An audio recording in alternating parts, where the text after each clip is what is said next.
로마서 7장의 주제는 성도가 구원의 확신을 하는 일에 있어서 장애물인 이 율법의 지배로부터의 자유입니다.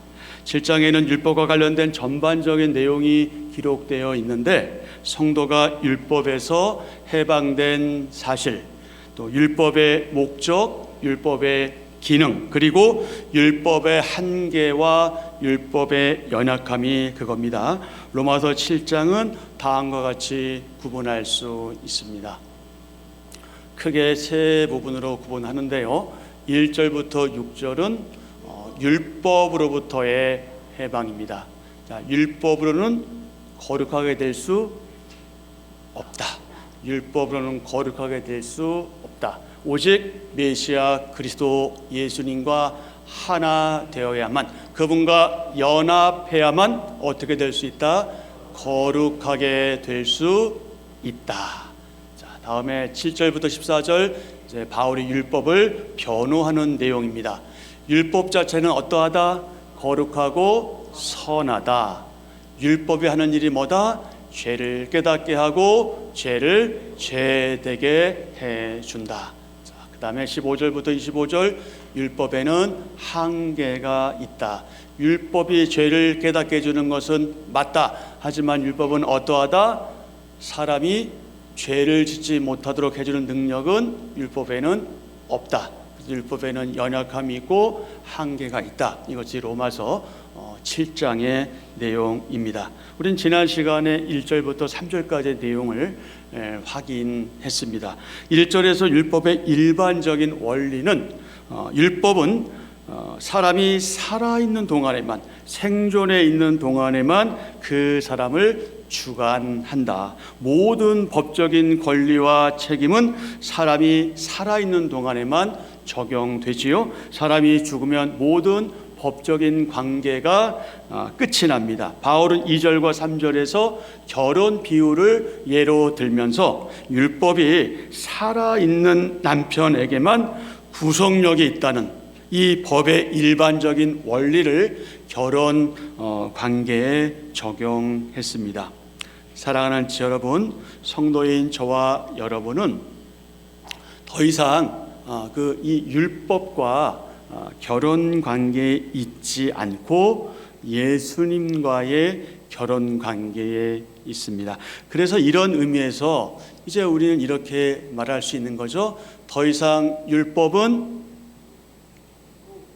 no, 예수 그리스도는 yes, 이렇게 고백할 수 있는 겁니다. 오늘은 4절 말씀을 중심으로 말씀을 전하려고 합니다.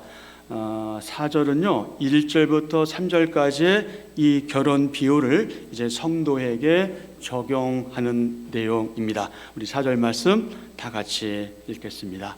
그러므로 내 형제들아,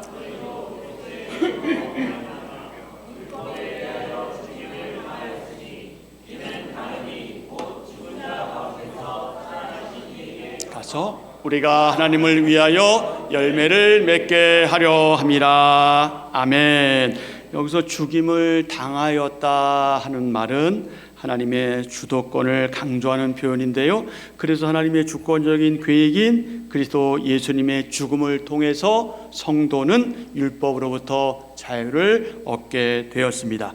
이는 다르니 곧 죽은 자 가운데서 살아나신 이에게 가서, 이 말은요, 너희가 다른 이에게 속한 자들이 되기 위하여 하는 뜻인데, 이 소속의 이동을 의미합니다. 이제 여기 있다가 우리 편, 말하면 우리 편이 됐다가 저쪽 편이 돼, 아니면 이쪽 사람이었다가 저쪽 사람이 되는 소속의 이동이 되는 것을 의미합니다. 여기서 바울은 성도가 어떻게 율법으로부터 자유하게 되었는지 이것에 대해서 설명하는데, 성도는 하나님의 은혜로 그리스도 예수님의 몸에 연합함으로 율법에 대하여 죽고 그 율법으로부터 자유하게 되었다. 이것이 바울이 말하고 싶어하는 핵심적인 내용입니다. 율법에 대해 죽었다 하는 것은 율법이 더 이상 성도를 속박할 수 없다. 율법은 더 이상 하나님의 사람들을 어떻게 할 수 없다, 그것을 의미하죠. 바울은 결혼관계를 성도와 율법, 성도와 예수님과의 관계에 적용시킵니다. 그렇습니다. 말하자면 저와 여러분 포함해서 모든 인류는 생득적으로 태어나면서부터 출생하면서부터 그 누구 하나 예외 없이 누구를 막론하고 다 율법과 어떤 관계에 이르게 되느냐? 결혼관계에 이르게 됩니다.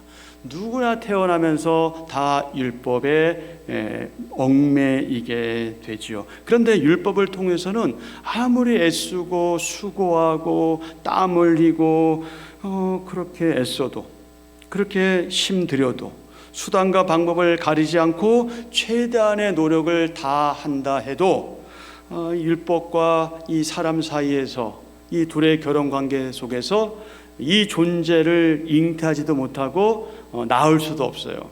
그 존재가 뭐냐면 바로 거룩입니다. 거룩. 이 거룩이라는 자녀를 낳을 수 없습니다. 그래서 성화의 단계나 성화의 가정 속에 들어갈 수도 없죠. 그래서 성도는 어떻게 해야 합니까? 율법과의 관계를 청산해야 합니다. 율법과 헤어져야 하지요. 그렇다면 어떤 방법으로 율법과 헤어질 수 있을까요? 어떻게 율법과의 관계를 청산할 수 있을까요? 어떻게 깨끗하게 말하자면 호적 정리를 할 수 있을까요? 방법은 오직 하나뿐이다. 그것이 뭐냐? 네가 죽던 내가 죽던 해야 된다. 율법이 죽던 내가 죽던 둘 중 하나가 죽어야 합니다. 하지만 여러분, 이 지긋지긋한 율법은 죽지 않습니다. 죽을 수가 없습니다. 그럼 누가 죽어야 해요? 율법이라는 남편과 결혼한 성도인 아내가 죽어야 합니다. 그럴 때 어떤 일이 벌어집니까? 불행 끝, 행복 시작. 이것이 이제 가능해지죠. 불행 끝이라 하는 말은요, 율법과의 관계가 완전히 끝났다, 이제 율법과의 관계는 청산되었다는 것이고요.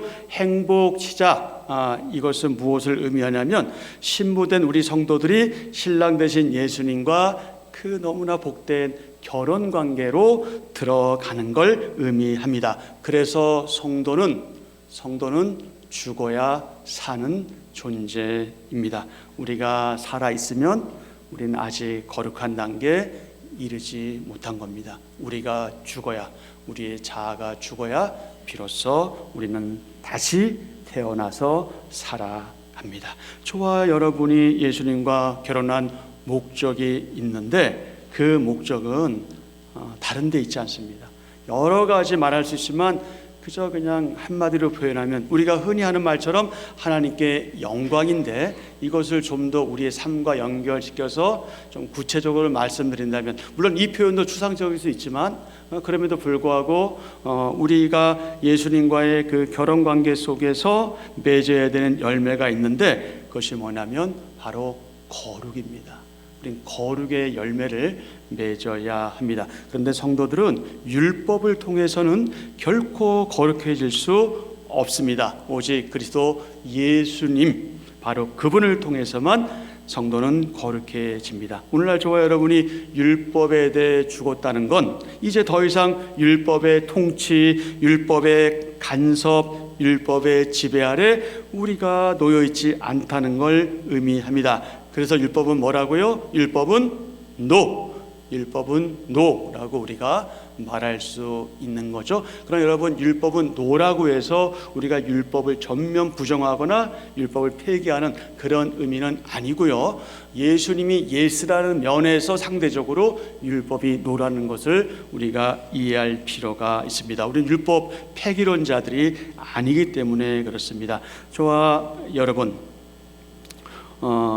우리는 이 말이 의미하는 바를 좀 알아야 하는데, 좀 구체적으로 알아야 하는데, 구체적으로 알기 위해서는 시간이 너무 부족하죠. 그래서 좀 구체적이지만 그나마 그래도 핵심을 우리가 살펴볼 수 있는데, 그러기 위해서는 오늘 로마서 7장 4절 말씀과 그 전에 있는 로마서 6장의 말씀, 이 말씀을 서로 비교하는 이 수고스러운 작업을 해야 할 필요가 있습니다. 그래서 로마서 6장과 로마서 7장 4절의 말씀을 우리가 잘 이렇게 대비해서 살펴보면 아하 이 탄성이 저절로 나오게 되어 있습니다.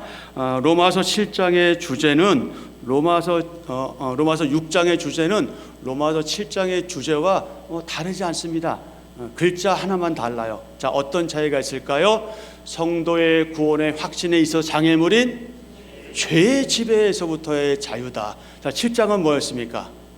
율법의 지배에서 자유였잖아요. 그러니까 6장과 7장이 그래서 연결선상에 있다는 것을 우리가 확인할 수 있죠. 그러면서 이것을 다른 말로 좀 표현하면 어떻게 표현할 수 있습니까? 메시아 그리스도 예수님과 함께 죽고 함께 산다. 아멘. 그러니까 우리가 예수님과 함께 살기 위해서는 그 앞에 선행적으로 반드시 거쳐야 할 과정이 있다. 그것이 뭐다? 예수님과 함께 죽어야 한다. 예수님과 함께 죽어야 우리는 살 수 있다 하는 그 분명한 사실입니다. 죄의 지배로부터의 자유에 대한 강조는 6장에서 하고 있는데 크게 두 부분의 내용으로 되어 있습니다. 자, 1절부터 14절 시작.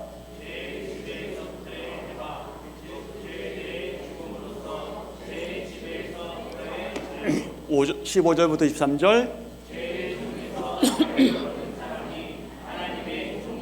네, 이렇게 두 부분으로 되어 있습니다. 바울은 6장에서 이 죄로부터의 해방을 강조하고 7장 4절에서는 율법으로부터의 해방을 강조하고 있는데 6장과 7장 4절은 마치 이 쌍둥이처럼 닮아 있습니다. 이를 병행 관계에 있다 이렇게 말합니다. 병행이라는 말의 의미는 두 가지 이상의 일을 한꺼번에 하는 것 또는 나란히 함께 가는 것, 그런 의미입니다. 우리가 가끔 성경 보면은 그 내용이 저쪽에 있는 걸 발견하게 되죠. 그것을 병행 구절이다 이렇게 표현하는 것과 같습니다. 자, 네 가지인데요. 자, 첫째는 무엇입니까? 다 같이요. 성도가 해방된 영역이 있습니다. 로마서 6장 1절과 2절에 의하면 성도는 무엇에 대해서? 죄에 대해서. 그것도 이미 죽었습니다. 우리가 성도 되기 전에는 우리와 관계없지만 우리가 성도된 이후로 볼 때 그 죄는 이미 죽었다. 성도는 이미 죄에 대해서 죽었다. 1절과 2절. 그런즉 우리가 무슨 말을 하리요? 은혜를 더하게 하려고 죄에 거하겠느냐? 그럴 수 없느니라. 죄에 대하여 죽은 우리가 어찌 그 가운데 더 살리요? 아멘. 죄에 대하여 죽은 우리 분명하게 말씀하고 있습니다. 7장 4절에 의하면 성도는 무엇에 대해 죽었습니까? 율법에 대해 죽었습니다. 성도는 율법에 대해서 죽었습니다. 7장 4절입니다. 그러므로 내 형제들아 너희도 그리스도의 몸으로 말미암아 율법에 대하여 죽임을 당하였으니 아멘. 성도가 해방된 영역, 죄와 율법입니다. 두 번째, 성도가 해방된 방법입니다. 로마서 6장 4절 5절에 의하면 해방된 방법, 어떤 방법? 예수님과 하나됨, 예수님과 연합함으로 해방되었습니다. 로마서 6장 4절 5절입니다. 그러므로 우리가 그의 죽으심과 합하여 세례를 받음으로 그와 함께 장사되었나니 이는 아버지의 영광으로 말미암아 그리스도를 죽은 자 가운데서 살리심과 같이 우리로 또한 새 생명 가운데서 행하게 하려 함이라. 만일 우리가 그의 죽으심과 같은 모양으로 연합한 자가 되었으면 또한 그의 부활과 같은 모양으로 연합한 자도 되리라. 아멘. 아멘. 7장 4절에 의하면 그리스도 예수의 몸으로 해방되었습니다. 되었습니다. 7장 4절입니다. 너희도 그리스도의 몸으로 말미암아 율법에 대하여 죽임을 당하였으니 아멘. 예수님과 연합되고 예수님의 몸으로 성도가 해방되었다. 세 번째, 그러면 성도가 해방된 이후에 어떤 신분을 가지느냐? 6장 18절에 의하면 의에게 종이 되고 22절에 의하면 하나님께 종이 됩니다. 6장 18절과 22절입니다.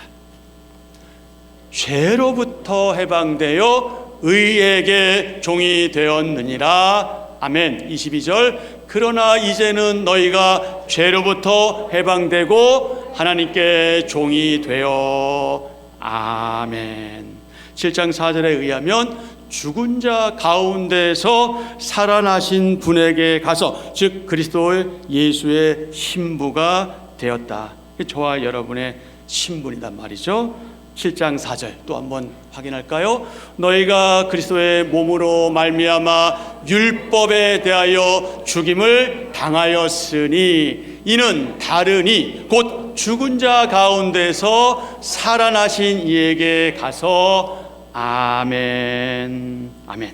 네 번째, 성도가 해방된 이후의 결과, 어떤 결과를 맞이하는가, 또 맞이해야 하는가? 자, 6장 22절에 의하면 어떤 결과에 이르게 됩니까?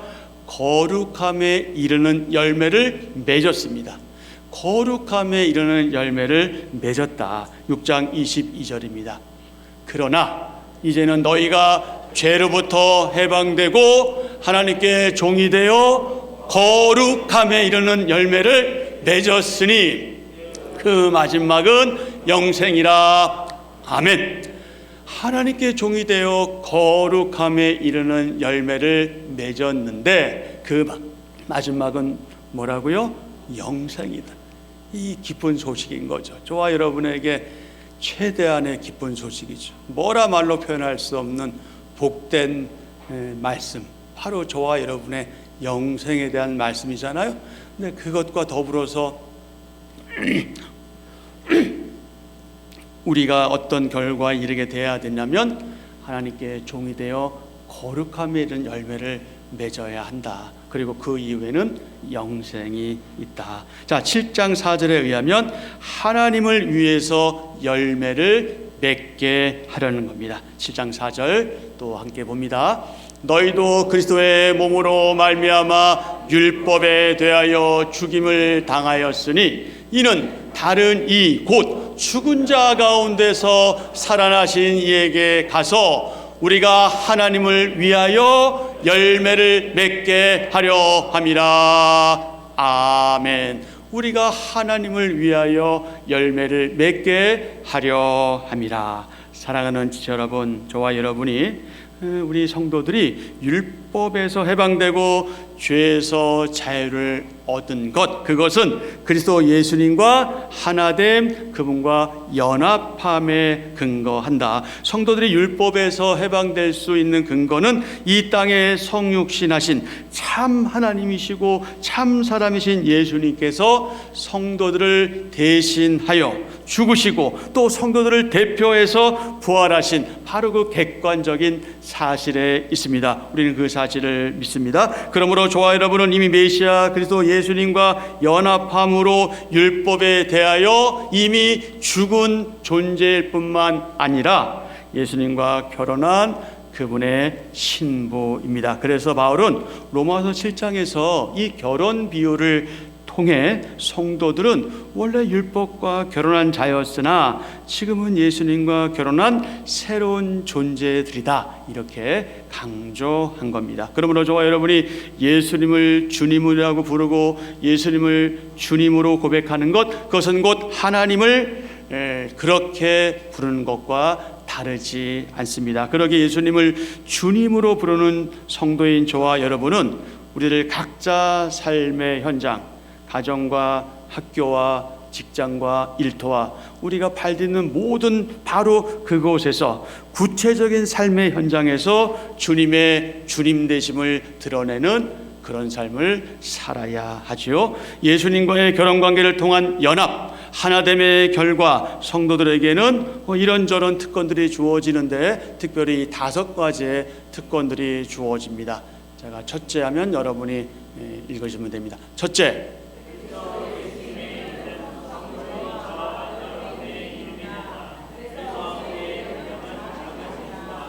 저와 여러분이 누구라고요? 작은 예수다. 우린 작은 예수입니다. 둘째,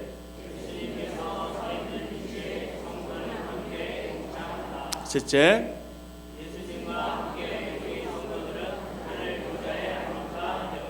여러분 우리가 이미 하나님 나라에 가 있다고 생각하셔도 틀리지 않습니다. 우리는 이미 하나님 나라에 있는 사람들은 이미 하늘 보좌에 앉아 있다고 믿고 나아가는 것이 우리의 믿음입니다. 그러니 우리는 위의 것을 생각하고 아래 것을 생각하지 않는 사람들인 거죠.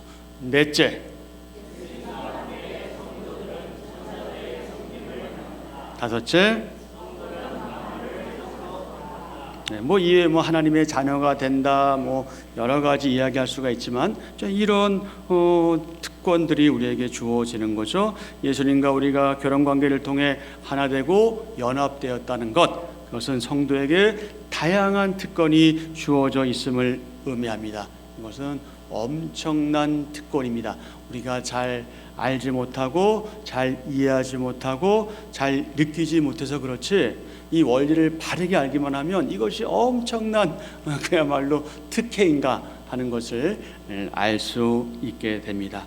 이런 특권을 받아 누리는 저와 여러분이 주님과 하나 된 목적이 있다. 그것은 결혼한 목적과 다르지 않아요. 그것이 무엇입니까? 열매를 맺는 것인데 어떤 열매를 맺는 것이냐? 거룩함의 열매를 맺는 것이다. 7장 4절 다시 한번 읽을까요? 그러므로 내 형제들아, 너희도 그리스도의 몸으로 말미암아 율법에 대하여 죽임을 당하였으니 이는 다르니 곧 죽은 자 가운데서 살아나신 이에게 가서 우리로 하나님을 위하여 열매를 맺게 하려 함이니라. 아멘. 그렇습니다. 우리 성도가 율법에 대하여 죽임을 당한 목적은 죽은 자 가운데서 다시 살아나신 그리스도 예수님, 그분에게 소속되어서 하나님을 위해 거룩한 열매를 맺기 위한 겁니다. 그러니 우리가 여전히 부족하지만 성도인 저와 여러분은 이 분명한 사실을 늘 염두에 두고 그렇게 생활해야 합니다. 바울은 우리로 하나님을 위하여 열매를 맺게 하려 함이니라 이렇게 말하면서 더 좋은 소망을 기대하지요. 여기서 열매는 성경에 표현된 것처럼 성령님의 열매, 또 빛의 열매, 이런 것처럼 성도들의 그 성화의 삶, 점점점 예수 그리스도 장성한 분량에 이르러가는, 거룩해져가는 그 삶을 통해 나타나는 그야말로 거룩한 생활을 의미합니다. 여러분 잘 아시는 갈라디아서 5장 22절 23절 그리고 에베소서 5장 9절을 이어서 읽겠습니다. 오직 성령의 열매는 사랑과 희락과 화평과 오래 참음과 자비와 양성과 충성과 온유와 절제니 이 같은 것을 금지할 법이 없느니라. 아멘. 이 같은 것을 금지할 법이 없다. 빛의 열매입니다. 빛의 열매는 모든 착함과 의로움과 진실함에 있느니라. 아멘. 그러므로 성화의 삶 가운데 거룩한 생활을 하면서 이 성령님의 열매와 빛의 열매를 맺어가야 하는 저와 여러분, 우리는 분명한 이 한 가지의 사실을 기억해야 합니다. 여러분 잘 아시는 베드로 전서 2장 9절입니다. 우리의 정체성, 우리가 성도로 존재하고 성도로 사는 이유에 대한 분명한 말씀이죠. 베드로전서 2장 9절입니다. 그러나 너희는 택하신 족속이요 왕같은 제사장이요 거룩한 나라요 그의 소유가 된 백성이니. 아멘. 자, 여기까지가 우리의 무엇이다? 정체성이다. 이게 우리의 존재다. 우리의 새로운 존재, 신분이 변경된 우리의 존재다. 이런 존재인 우리 다 같이, 이는 너희를 어두운 데서 불러내어 그의 기이한 빛에 들어가게 하신 이의 아름다운 덕을 선포하게 하려 하심이라. 아멘. 여러분 잘 아시는 것처럼 다른 말로 하면 하나님께 영광 돌리는 삶을 살게 하려 합니다. 이렇게 우리가 이해할 수 있죠. 사랑하는 지체 여러분, 그러므로 율법은 예수 그리스도는 예스. 바로 그분이 우리의 예스가 되십니다. 아멘.